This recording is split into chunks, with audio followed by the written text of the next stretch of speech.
வணக்கம் அன்பா. நிகழ்ச்சி மூலமாக உங்களை சந்திப்பதில் பெரும் மகிழ்ச்சி அடைகிறேன். வாழ்க்கையில் வெற்றி பயன் நோக்கி பயணம் செய்து கொண்டிருக்கிறீர்கள்.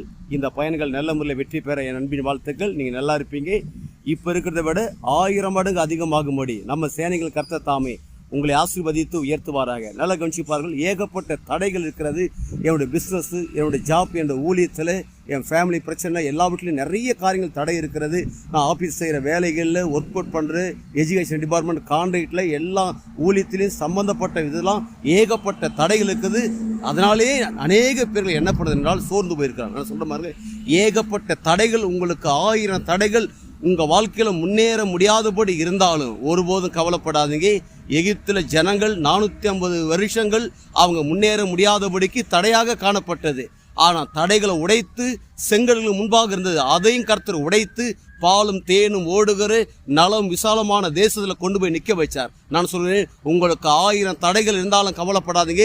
உங்களுக்கு பாலும் தேனும் ஓடுகிற நல்ல அற்புதமான வாய்ப்புகளையும் அற்புதமான ஆசீர்வாதத்தையும் தேவன் உங்களுக்கு வைத்திருக்கிறார். நிச்சயமாகவே நீங்கள் வெற்றி பெறுவீங்க, நீங்கள் ஜெயம் பெறுவீங்க. எந்த தடைகளும் உடைக்கிற கர்த்தர் உங்களுக்கு முன்பாக செல்கிறார். எந்த முறையில் மனுஷங்க உங்களுக்கு முன்பாக தடையாக இருக்கலாம், அப்படிப்பட்ட மனுஷங்களும் உங்களுக்கு சாதகமாக இருக்க முடியாத சேனைகள் கர்த்தர் தாமே மாற்றுவார், உயர்த்துவார். எல்லாம் தடை கற்களும் இன்றையோடு உடைக்கப்படுகிறது. உங்களுக்கு முன்பாக திறந்த வாசலை தேவன் முன்னே வைத்திருக்கிறார். நீங்க முன்னேறி செல்வீங்க, நீங்க கேட்ச் பண்ணுவீங்க. குறிப்பாக அதை நீங்க வெற்றி பெறுவீங்க. அப்படி வெற்றி பெறும்போது என்ன நடக்கும் தெரியுமா? ஒட்டுமொத்த இந்த உலக நாடுகளுக்கு நம் ஆண்டவராகிய இயேசு கிறிஸ்து உங்களை கடன் கொடுக்கும்படியாக வைக்கிறார். நீங்கள் வற்றாத நீருற்றை போல் இருப்பாய் என்று சொல்லி உங்களிருந்து விடைபெறுகிறேன். உங்க நண்பன் ரவி, பெரியபாளையம்.